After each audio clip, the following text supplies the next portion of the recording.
Bueno, estamos en el despacho de José Blas Fernández, en este primer programa que se llama Cara a Cara y que consistirá cada semana en una entrevista con un toque algo personal. José Blas Fernández nació el 15 de diciembre de 1947, como él dice, el día de la explosión, bueno, el año de la explosión. Ejerce como primer teniente de alcaldesa, delegado del área de Hacienda, personal, consumo y mercado. También es senador por el grupo, por Cádiz, por el grupo del Partido Popular. Es portavoz de empleo de la Comisión de Empleo y Seguridad Social y también es vocal en la Comisión de Justicia. También es presidente de la empresa municipal de aparcamientos, presidente de la empresa eléctrica de Cádiz. Es presidente del Colegio Oficial de Graduados Sociales aquí en Cádiz y ahora mismo es presidente de honor del Consejo General de Colegios Oficiales de Graduados Sociales. Con este impresionante currículum, la primera pregunta es ¿qué le dicen en casa? Porque esto le llevará horas, ¿no? Muchas, sobre todo cuando uno se da cuenta hacia atrás de la cantidad de años que uno ha estado dedicado a la vida pública, ¿no? Yo siempre digo que yo soy una persona, que soy un profesional en política, no soy un profesional de la política. Pues ¿por qué? Pues muy sencillo, porque yo vivo de mi profesión, yo ejerzo mi profesión, de la cual estoy sumamente enamorado porque la hice con vocación, y el mundo sociolaboral, el mundo jurídico en el que yo me desenvuelvo, pues lógicamente he montado un despacho de profesionales que tenemos, yo soy el titular, como es lógico, y nunca lo he dejado porque curiosamente siempre recuerdo cuando entré en política activa, porque yo estaba ya antes del año 80 ya afiliado entonces a Alianza Popular, y en el año 80 fue cuando entro por primera vez en la vida municipal como concejal. Es decir, que desde entonces pues me he dedicado a esa vida que transcurre con dificultades para todos, que es la vida pública, ¿no? Y entonces mi madre siempre me decía que nunca dejara mi profesión, porque lo iba a agradecer muchísimo, porque quien me ponía en los sitios también me quitaba. Y de alguna manera había momentos de bajo y momentos de altura en la vida pública. Y que entonces mantener mi profesión era una dignidad muy importante y sobre todo que era yo persona dentro de la vida pública, ¿no? Y así lo he hecho. Además me alegro muchísimo porque espero que cuando termine mi vida, mi andadura política, pues continuaré mi vida profesional, que es de la que vivo, en la que estoy y la que quiero morirme, como es lógico, ¿no? Claro, es de los políticos que no viven de la política, sino de su profesión. ¿Qué hay de esa leyenda urbana que dice que hay políticos que que nunca han trabajado, por así decirlo? ¿Es cierto o es una leyenda simplemente? Pues sí, yo creo que antes no ocurría igual. Yo me acuerdo cuando yo por primera vez fui en unas elecciones generales, curiosamente fui de número 2 para el Congreso de los Diputados, iba entonces con Rodrigo Rato, curiosamente que era diputado por Cádiz, y yo iba de número 2, no salió, como es lógico, la más que uno, y entonces yo me quedé lógicamente en las puertas.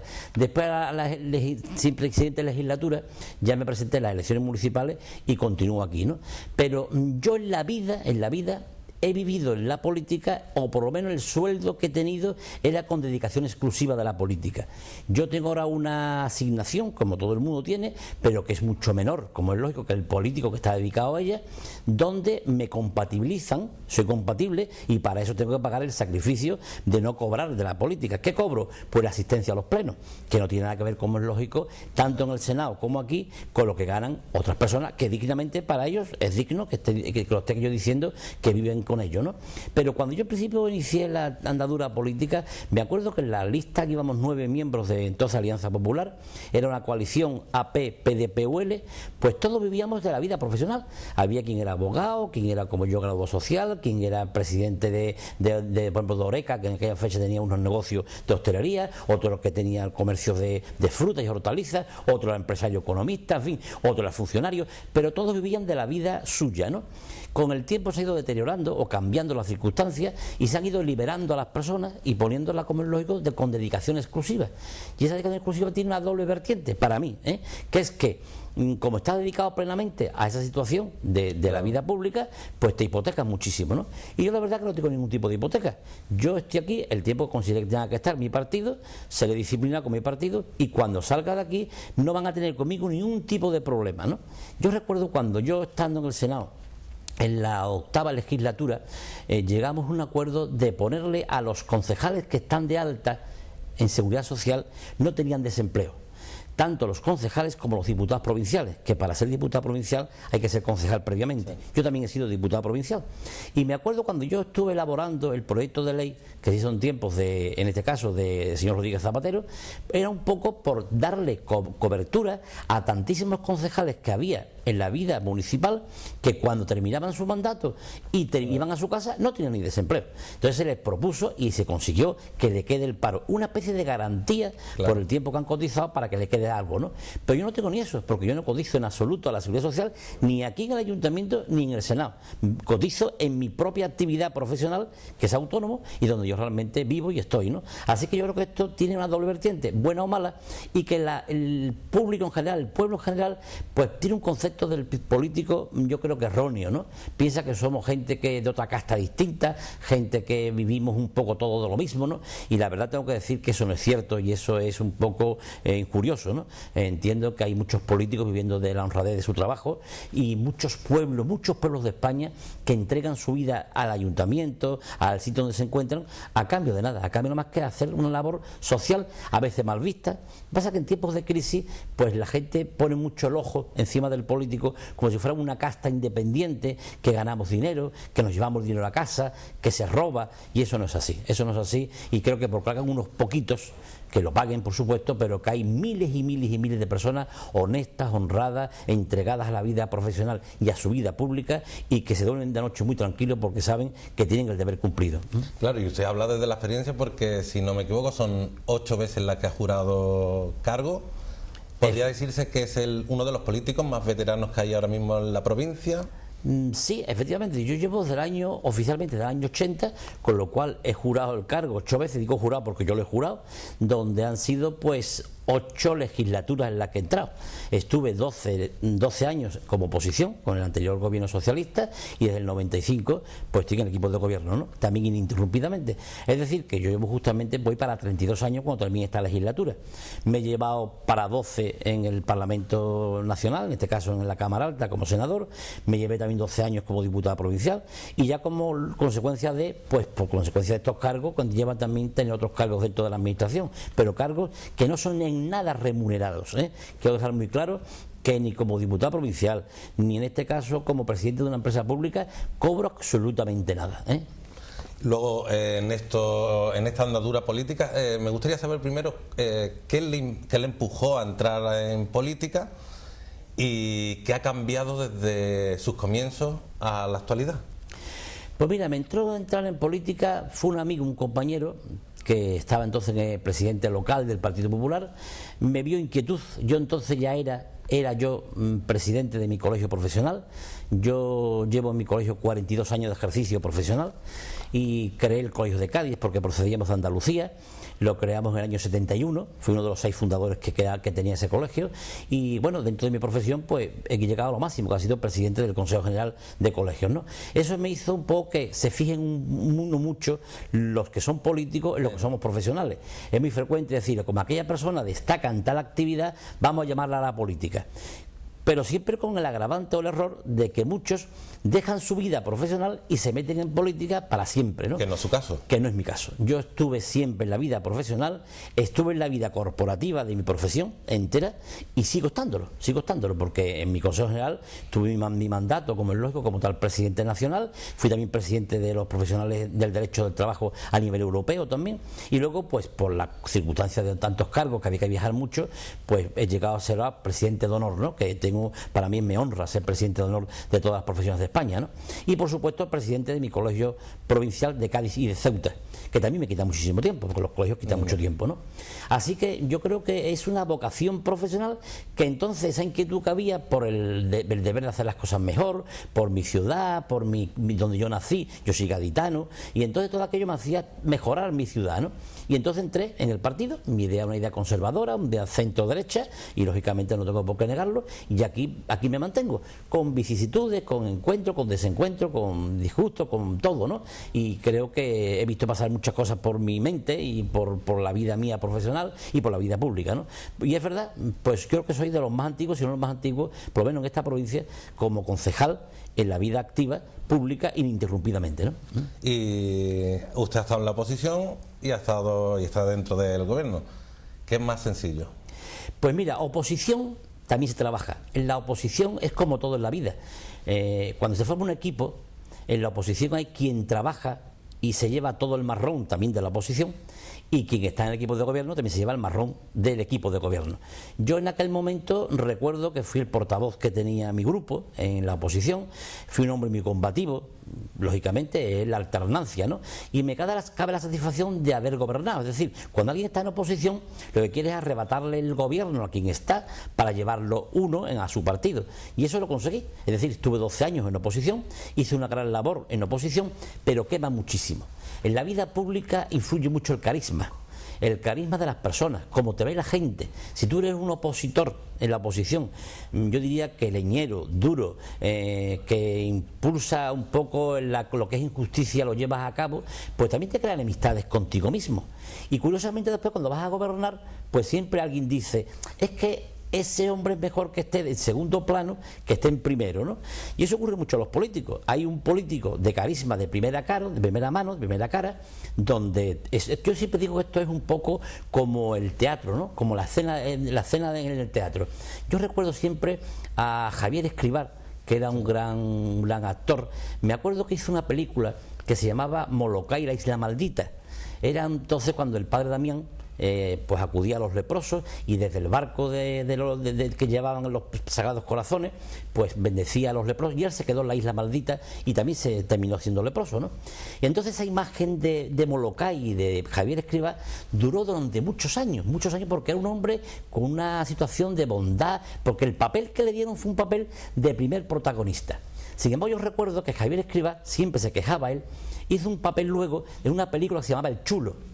Curiosamente no tiene nada que ver con aquella película de Molokai.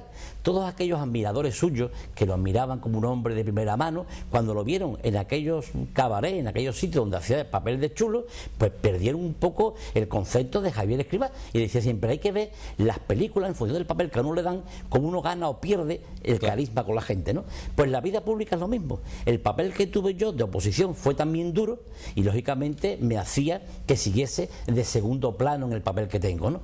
Bueno, lo acepté con mucho gusto, porque todos son papeles que tengamos, pero es verdad que nada tiene que ver mi papel político con mi papel personal.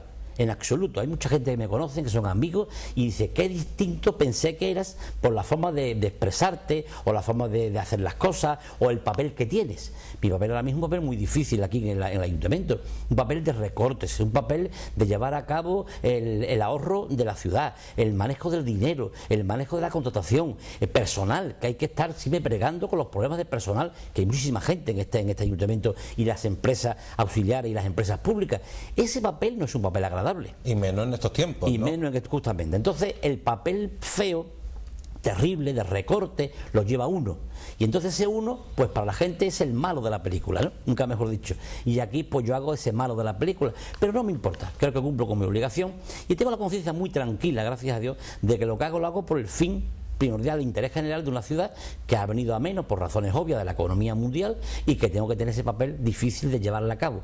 Y bueno, y aquí me encuentro, por lo tanto espero que un día me tocará otro papel distinto. Lo que pasa es que ya uno va cumpliendo años, y el papel que me queda no sé qué papel será, pero bueno, sí es verdad que si en lo que cubro en mi despacho, en mi papel de presidente de mi colegio, en otras cosas que tengo también, pues un papel normal y corriente, y que en todo el mundo me ve como una persona normal, que es lo que quiero ser. En política hay que ser normal, pasar desapercibido. Pasa que que este papel que tengo actualmente no se pasa desapercibido. Es muy complicado. Muy complicado. Con la que está cayendo, con la que ha caído, sin embargo, por ejemplo, las nóminas se han ido pagando. Algo que no se puede decir en muchos ayuntamientos de España. Y no por una cuestión de buena o mala gestión, ¿o sí? Pues sí, yo pienso que cuando llegó el momento que nos dimos cuenta que la situación económica en este país era tan difícil a partir del año 2008, nos dimos cuenta que había que echar marcha atrás. Ya el gobierno central, el gobierno de Rodríguez Zapatero, nos mandó 42 millones de euros menos para el ayuntamiento. Habían hecho presupuestos, pero contando con unos ingresos. Es como el que tiene un sueldo. Yo cuento todos los meses con mi sueldo y voy a gastar en función de lo que tengo. Incluso puedo hasta hipotecarme un poco más porque tengo que tener un margen, ¿no? Pero aquí no, aquí nos encontramos que lo que teníamos para gastar no lo gastábamos y los ingresos no llegaban. Eso lógicamente merma un desequilibrio, que es un déficit, y ha habido lógicamente que buscar que el recorte.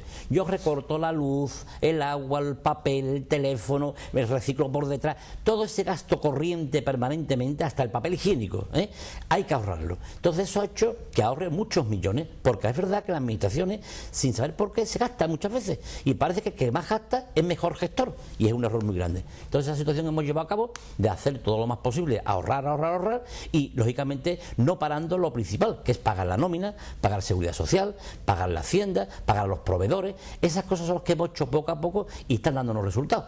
Lógicamente no es la panacea de la solución, ojalá tuviésemos mucho más margen de maniobra, pero Cádiz es una ciudad muy terminada geográficamente hablando. Sí. Aquí no podemos edificar, aquí como no nos tiramos al agua no nos queda otro remedio, ¿no? Entonces, ¿qué pasa? Que no es como otra ciudad que hacen polígonos, que la construcción eleva plusvalías. Aquí no, aquí las casas que se hacen son que se tiran, se hacen nuevas, pero difícilmente nos quedarán 3 o 4 solares por hacer y se acabó el término municipal de Cádiz, ¿no? Y porque además de Cortadura para arriba ahí no se puede hacer nada, hay un parque natural, hay mar y ya no se puede hacer nada, ¿no? Así que difícil lo tenemos, pero bueno, vamos haciendo esto y construyendo. Y hubo agoreros, ¿no?, que nos dijeron que en el año 2009 y 2010 ya no pagaríamos más nóminas. Pues mira, estamos en el 2013 y gracias a Dios tenemos garantizado todas las nóminas hasta el final del año y el que viene, ¿no? ¿Por qué? Porque hay una especie como de guardar en la despensa y saber organizarnos, lógicamente con la asistencia que tengo yo de los técnicos municipales.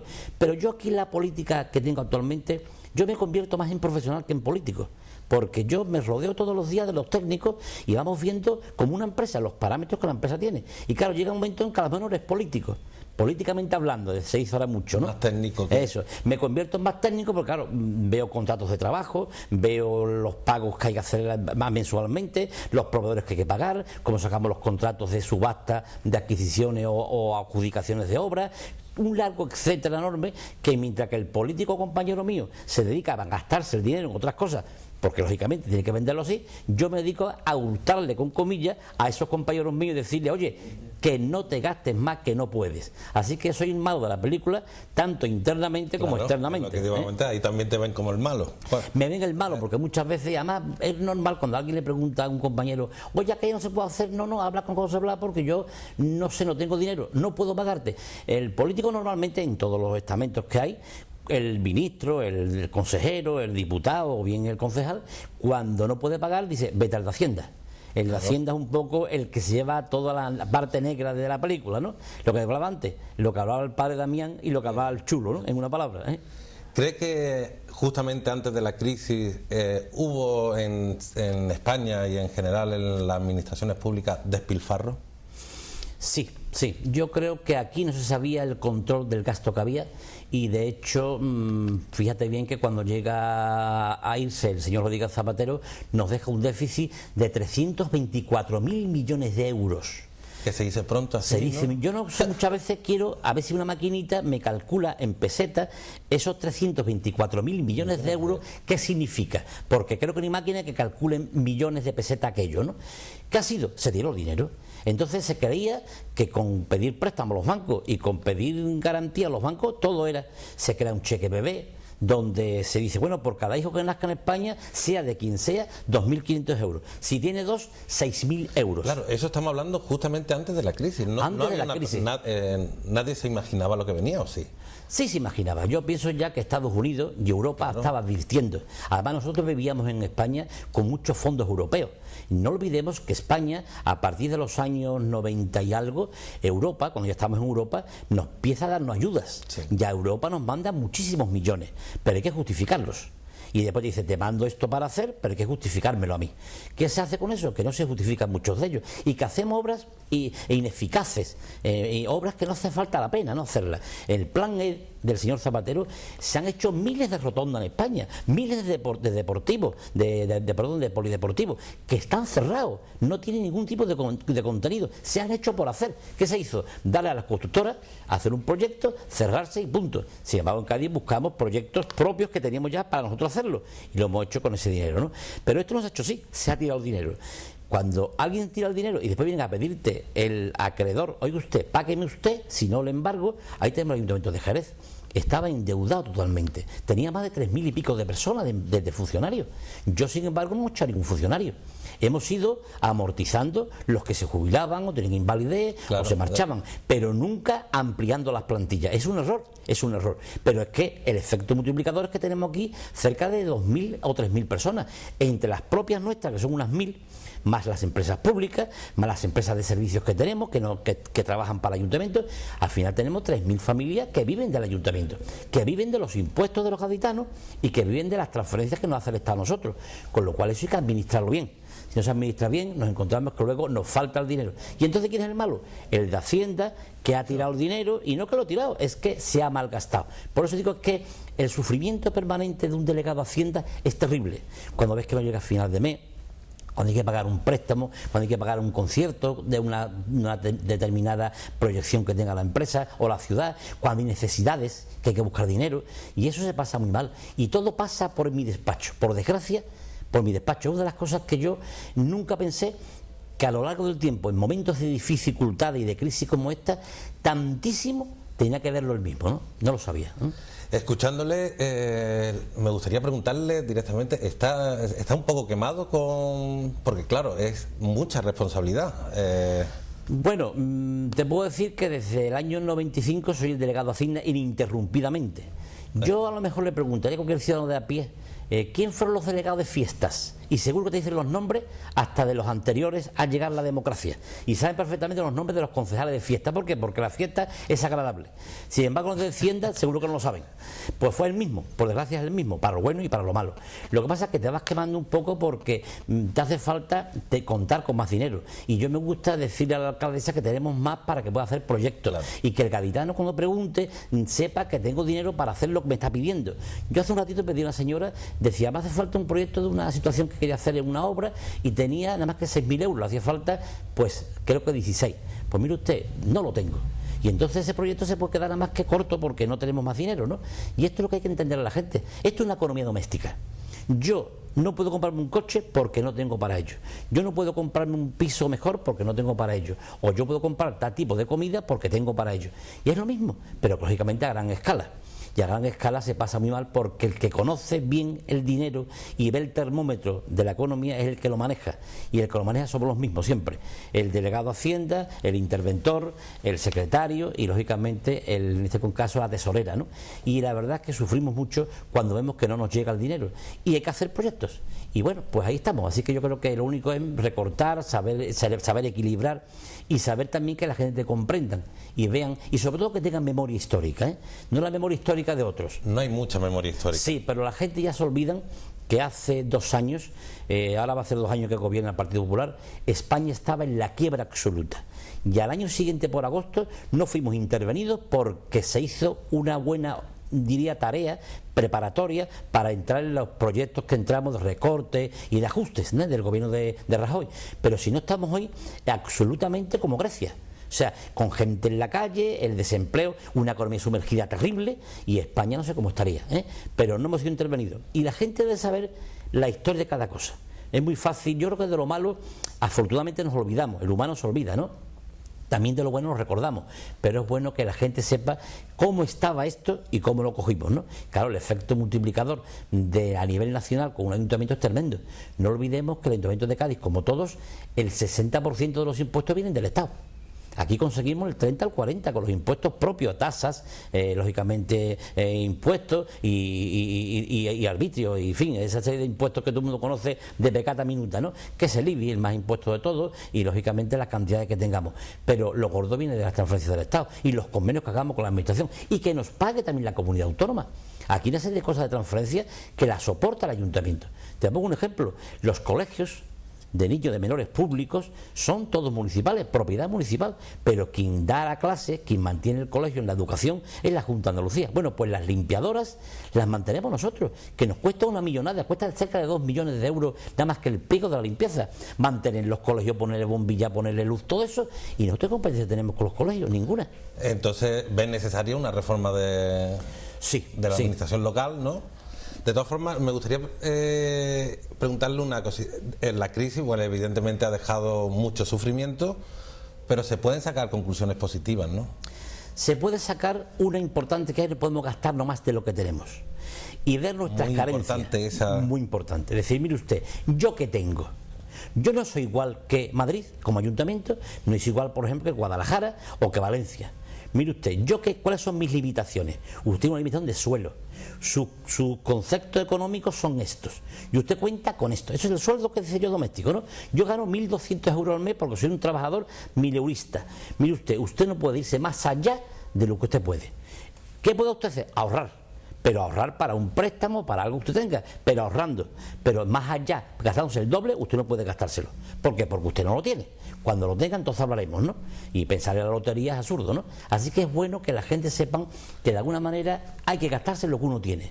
Nos cueste lo que nos cueste. Y luego sí, movernos por todos los ministerios, como hace la alcaldesa, pedir ayudas por todas partes, pedir que nos ayuden a hacer convenios con todo el mundo para que tengamos una especie de, yo diría, de efecto multiplicador. Y sobre todo darle la oportunidad al ciudadano de a pie que la gente consuma en Cádiz, que la gente conozca a Cádiz. Muchas veces decimos, están los hoteles de Cádiz llenos. Es una gestión de la alcaldesa. La alcaldesa vio como hasta el 12 había que prepararse para ello. Si nos hemos preparado, nos han conocido en todo el mundo, sobre todo en Iberoamérica, y viene mucha gente aquí después del 12.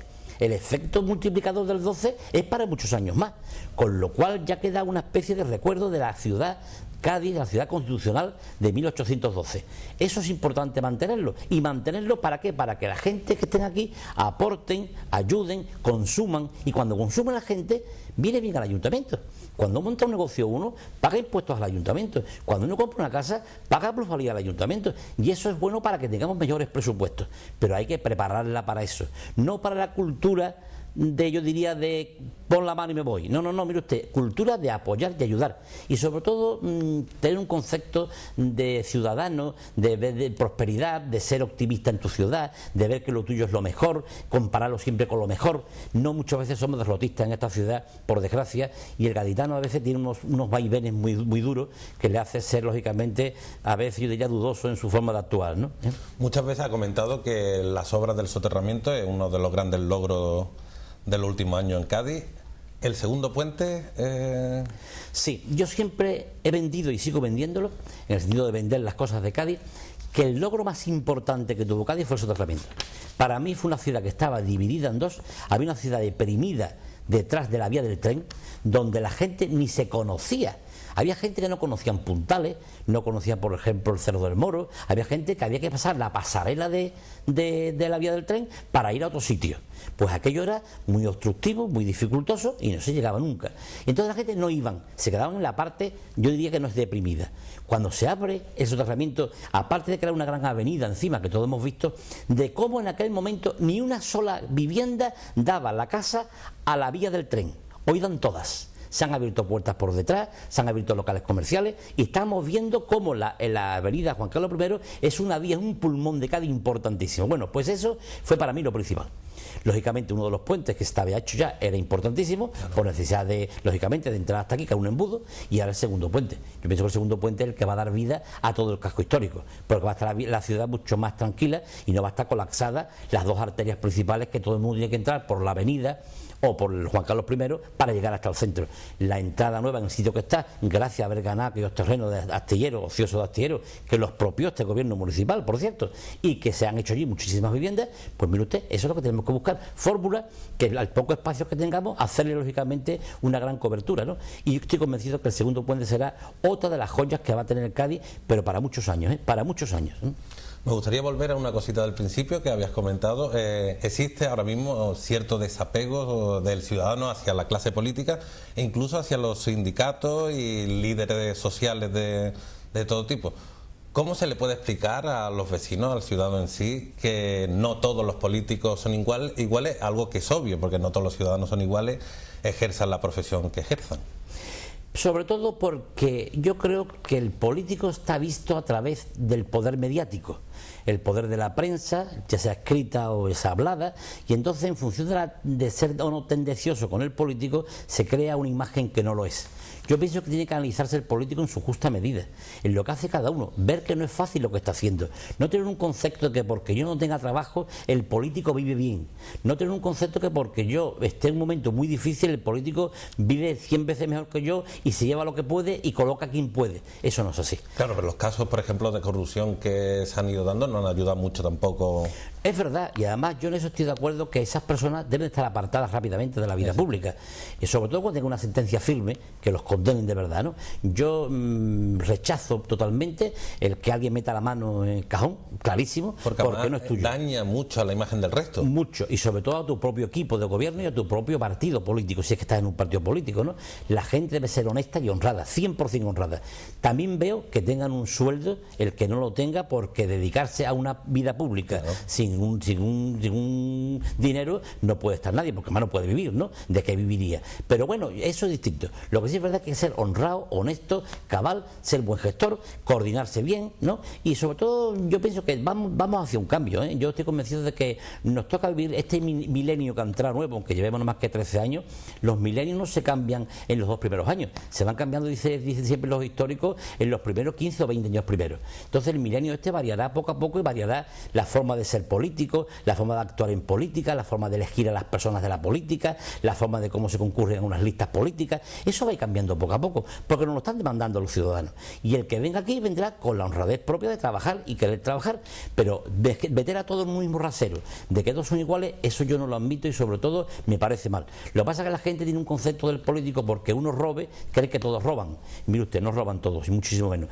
El que sea sinvergüenza, a por él hasta el final, que pague las consecuencias, que devuelva el dinero, si es preciso. El que la haga, que la pague, ¿no? Efectivamente, yo estoy convencido de eso. Hay errores, ¿verdad? Hay errores. A veces te metes en un error sin querer, un político que no tiene culpa, porque a lo mejor te han metido otros. Y bueno, y tú has creído que aquello era un buen proyecto para hacerlo, para tu ciudad o para tu país o para tu comunidad autónoma, y te has equivocado. Bien, pero hay veces no están los políticos detrás. Hay mucha gente que no son políticas, que medran y están por detrás buscando fórmulas para que el político sea un poco el artífice de la llave, ¿no? Pero no es eso, no es eso. Hay mucha gente que malversa, que hace muchas cosas que no están en la vida pública, no están en la vida pública. Y ahora, brevemente, ¿qué opina de los presupuestos generales del Estado y qué opina de los presupuestos generales de la Junta de Andalucía? ¿Benefician a Cádiz? Bueno, los presupuestos siempre son cortos. Estamos hablando de unos presupuestos generales del Estado que lógicamente están muy ceñidos por razón de la economía.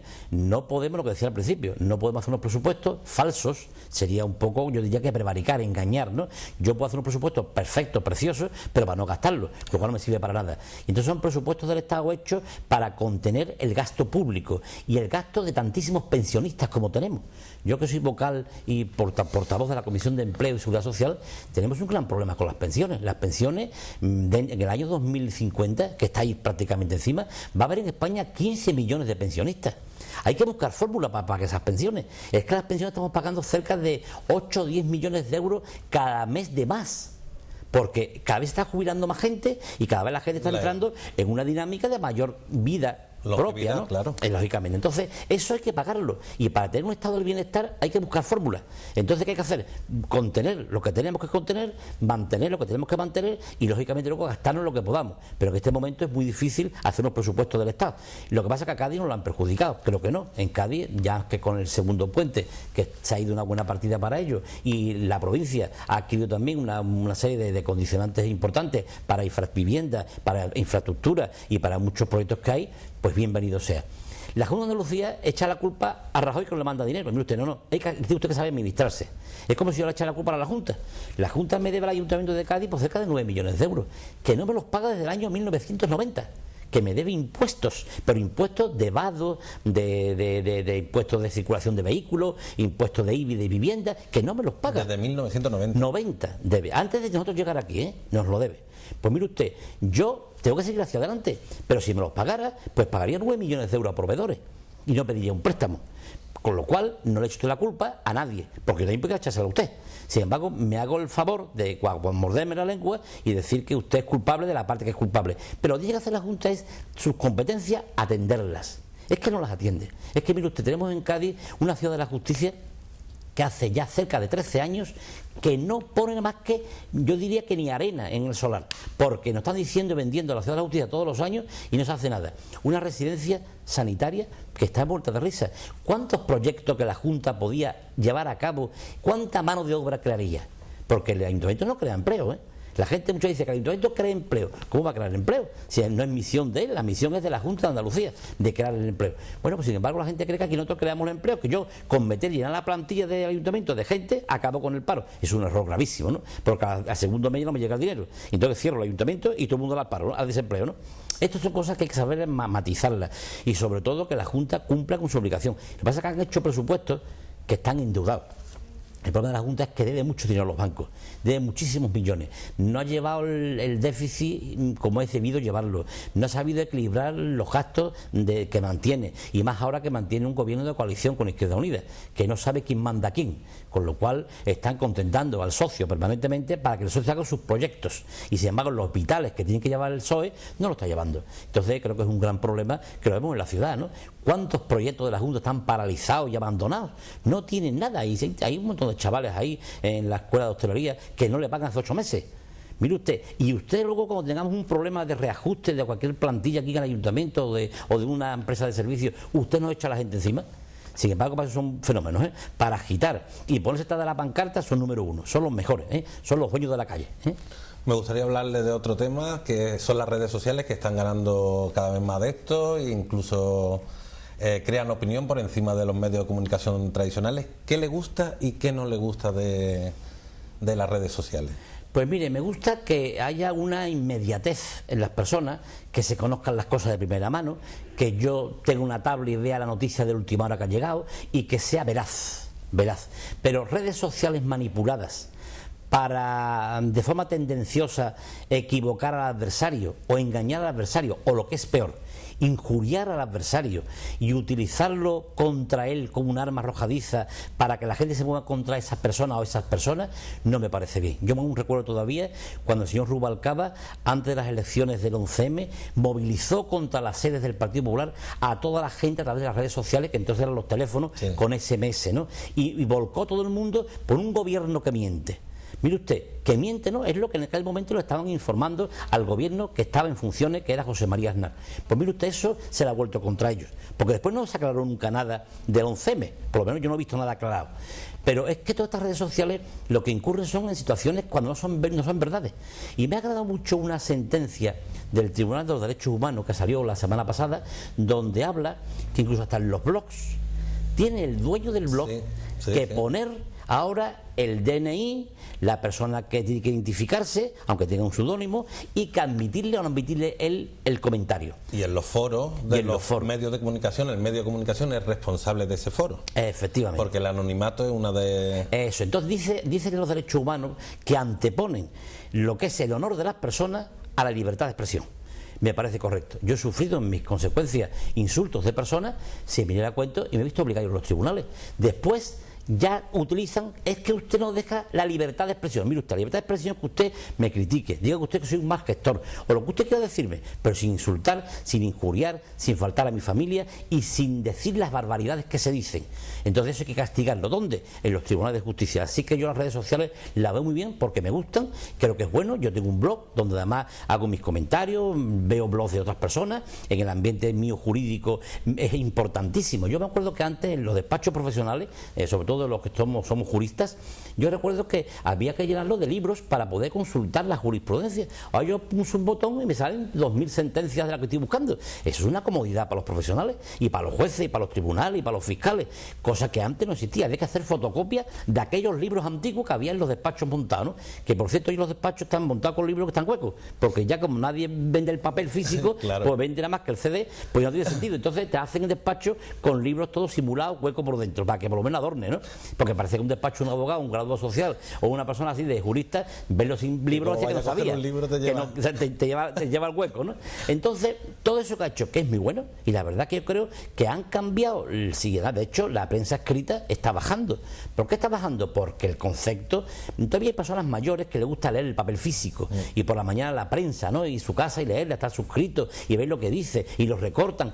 Hay personas para todo, que a mí es bueno que esté, pero ya la gente distinta es que tú vas con un teléfono móvil y estás viendo lo que pasa en Honolulu al minuto que ha ocurrido en Honolulu, ¿no? Y eso es una garantía. Pasa que esa inmediatez confunde muchas veces, ¿no? Y hay que tener un poco de sentido común y tener mucho cuidado con ellas, hay que saber dominarlas, porque ahora mismo ha habido una expansión tremenda de las redes sociales, pero vuelvo a repetir, son buenísimas, pero bien utilizadas, bien utilizadas. Para concluir la entrevista le voy a ofrecer una serie de conceptos y quiero que muy brevemente me diga qué le sugieren. Conceptos que pueden ser lugar y personas. El primero es Teófila Martínez. Una gran alcaldesa, muy trabajadora y mujer que se deja la piel en la vida pública. Rubalcaba. Un gran manipulador de todo. Rajoy. Un hombre serio, trabajador y sensato. Zapatero. Un iluminado. Susana Díaz. Un boom y un show montado en la Junta de Andalucía. El Mar, ¿qué le sugiere? Tranquilidad y sosiego. San Felipe Neri. Mis recuerdos de mi juventud y de mis estudios. Cádiz. Donde nací y donde me quiero morir. El futuro. El de mis hijos y el de mis nietas. Muchísimas gracias, caballero. A vosotros.